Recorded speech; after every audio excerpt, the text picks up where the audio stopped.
اور جو بوڑھے اور کمزور لوگ ہوتے ہیں ان کو جو حج کا ثواب ہے نا وہ جہاد کے برابر ملتا ہے۔ حضرت حسن بن علی رضی اللہ تعالیٰ عنہ کہتے ہیں کہ ایک آدمی نبی اکرم صلی اللہ علیہ وسلم کے پاس آیا اور کہا میں کمزور دل اور ضعیف آدمی ہوں۔ آپ نے فرمایا ایسا جہاد کر جس میں تکلیف نہیں ہے، یعنی حج۔ اسے طبرانی نے روایت کیا ہے۔ ام المومنین حضرت عائشہ رضی اللہ تعالیٰ عنہ سے روایت ہے کہ میں نے عرض کیا یا رسول اللہ، ہمیں معلوم ہے کہ جہاد سب سے افضل عمل ہے، کیا ہم جہاد نہ کریں؟ آپ صلی اللہ علیہ وسلم نے ارشاد فرمایا نہیں، عورتوں کے لیے عمدہ ترین جہاد حج مبرور ہے۔ اسے بخاری نے روایت کیا ہے۔ حج اور عمرہ ادا کرنے والوں کی دعائیں اللہ قبول فرماتا ہے۔ حضرت عبداللہ بن عمر رضی اللہ تعالیٰ عنہ نبی اکرم صلی اللہ علیہ وسلم سے روایت کرتے ہیں کہ آپ صلی اللہ علیہ وسلم نے فرمایا غازی فی سبیل اللہ، یعنی جو اللہ کے راستے میں جہاد کرنے والا، حاجی اور عمرہ ادا کرنے والے اللہ کے مہمان ہیں۔ اللہ تعالیٰ نے ان کو بلایا اور انہوں نے حکم کی تعمیل کی، پھر انہوں نے اللہ سے جو مانگا اللہ نے ان کو عطا فرمایا۔ اسے ابن ماجہ نے روایت کیا ہے۔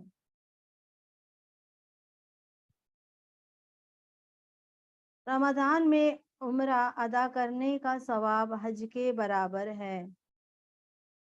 حضرت ام معقل رضی اللہ تعالیٰ عنہ کہتی ہیں کہ جب رسول اللہ صلی اللہ علیہ وسلم نے حج کیا تو ہمارے پاس ایک اونٹ تھا جسے ابو معقل رضی اللہ تعالیٰ عنہ نے اللہ تعالیٰ کی راہ میں دے دیا۔ اسی دوران ہمیں بیماری نے آ لیا اور ابو معقل رضی اللہ تعالیٰ عنہ فوت ہو گئے اور رسول اکرم صلی اللہ علیہ وسلم حج کے لیے روانہ ہو گئے۔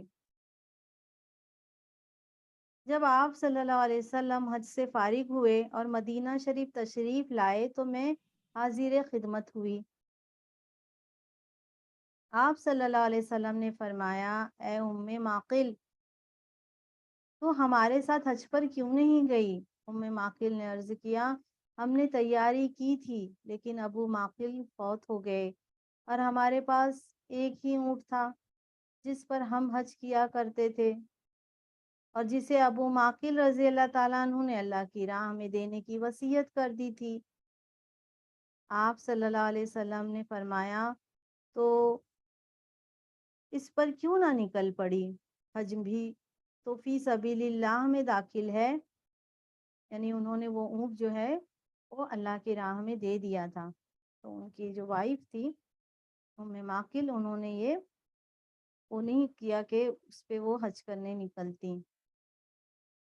تو آپ صلی اللہ علیہ وسلم نے فرمایا کہ کیوں نہیں اسی پر آپ نکل پڑی، حج بھی تو فی سبیل اللہ میں داخل ہے۔ خیر ہمارے ساتھ تو ہمارا حج نہیں ہو سکا نا، اب رمضان میں عمرہ کر لینا کیونکہ رمضان میں عمرے کا ثواب حج کے برابر ہے۔ اسے ابو داؤد نے روایت کیا ہے۔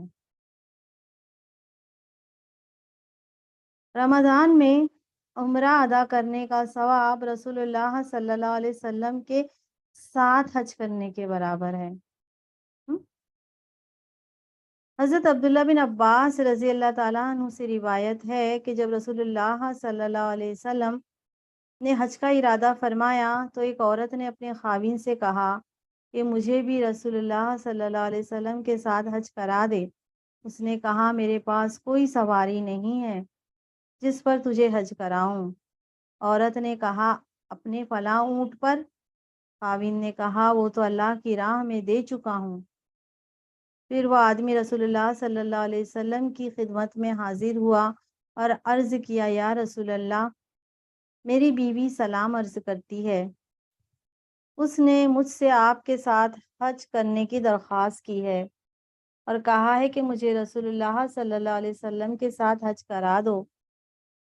میں نے کہا میرے پاس سواری نہیں ہے جس پر تجھے حج کراؤں، تو اس نے کہا اپنے فلاں اونٹ پر حج کراؤ۔ میں نے بیوی سے کہا وہ تو اللہ کی راہ میں دیا جا چکا ہے۔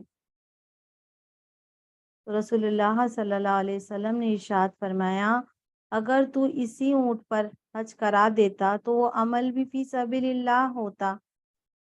اس آدمی نے عرض کیا کہ میری بیوی نے مجھے آپ سے یہ بات پوچھنے کے لیے کہا ہے کہ کون سا عمل آپ صلی اللہ علیہ وسلم کے ساتھ حج کے برابر ہے؟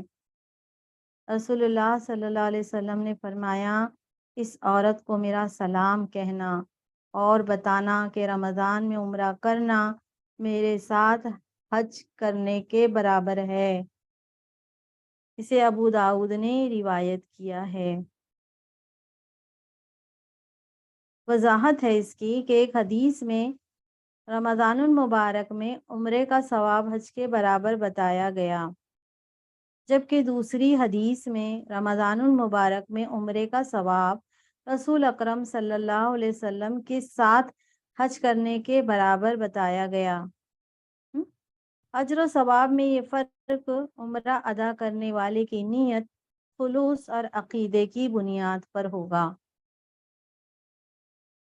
حاجی یا عمرہ کرنے والا اگر حج یا عمرہ ادا کرنے سے پہلے راستے میں ہی فوت ہو جائے تب بھی اسے حج یا عمرے کا پورا ثواب ملتا ہے۔ حضرت ابو ہریرہ رضی اللہ تعالیٰ عنہ سے روایت ہے کہ رسول اللہ صلی اللہ علیہ وسلم نے فرمایا کہ جو شخص حج یا عمرہ یا جہاد کے ارادے سے نکلے اور اسے راستے ہی میں موت آ جائے، اللہ تعالیٰ اسے غازی، حاجی یا عمرہ کرنے والوں کا ثواب عطا فرماتا ہے۔ اسے بیقی نے روایت کیا ہے۔ آگے اور اس کی وضاحت آئے گی انشاءاللہ۔ حالت احرام میں فوت ہونے والا حاجی یا عمرہ کرنے والا قیامت کے دن تلبیہ پکارتا ہوا اٹھے گا، لبیک اللہم لبیک، تلبیہ ہے نا پورا مکمل، تو وہ پکارتا ہوا اٹھے گا جو حالت احرام میں فوت ہو جائے گا، چاہے وہ حج کرنے والا ہو یا عمرہ کرنے والا ہو۔ اب ہم دیکھتے ہیں اہمیت الحج، حج کی اہمیت۔ وسائل رکھنے کے باوجود حج نہ کرنے والا مسلمان نہیں ہے۔ حضرت عمر بن خطاب رضی اللہ تعالیٰ عنہ کہتے ہیں کہ میں نے ارادہ کیا کچھ آدمیوں کو شہر میں بھیجوں، وہ تحقیق کریں کہ جن لوگوں کو حج کی طاقت ہے اور انہوں نے حج نہیں کیا ان پر جزیہ مقرر کر دوں۔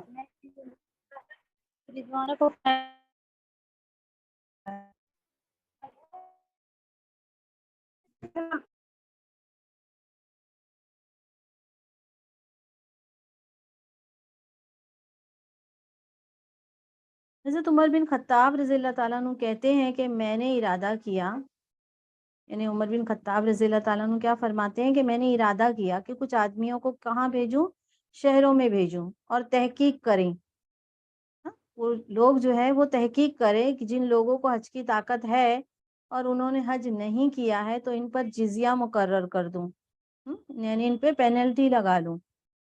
ایسے لوگ مسلمان نہیں ہیں، ایسے لوگ مسلمان نہیں ہیں۔ اسے سعید نے اپنی سنن میں روایت کیا ہے۔ حضرت علی رضی اللہ تعالیٰ عنہ سے روایت ہے کہ انہوں نے کہا جس نے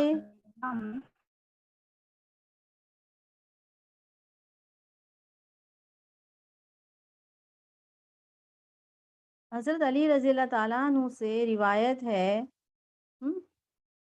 کہ انہوں نے کہا کہ جس نے قدرت ہونے کے باوجود حج نہ کیا اس کے لیے برابر ہے کہ یہودی ہو کر مرے یا عیسائی ہو کر۔ اسے سعید نے اپنی سنن میں روایت کیا ہے۔ وسائل میسر آنے کے بعد حج ادا کرنے میں تاخیر کرنا جائز نہیں۔ سسٹر مائک کا تھوڑا دھیان رکھیے گا۔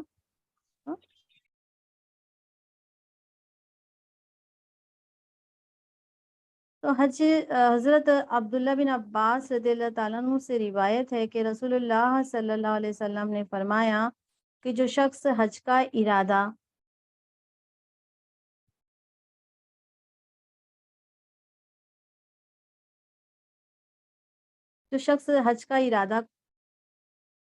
نہ کرے اس کے لیے برابر ہے کہ وہ یہودی ہو کر مرے یا عیسائی ہو کر. اسے سعید نے اپنی سنن میں روایت کیا ہے.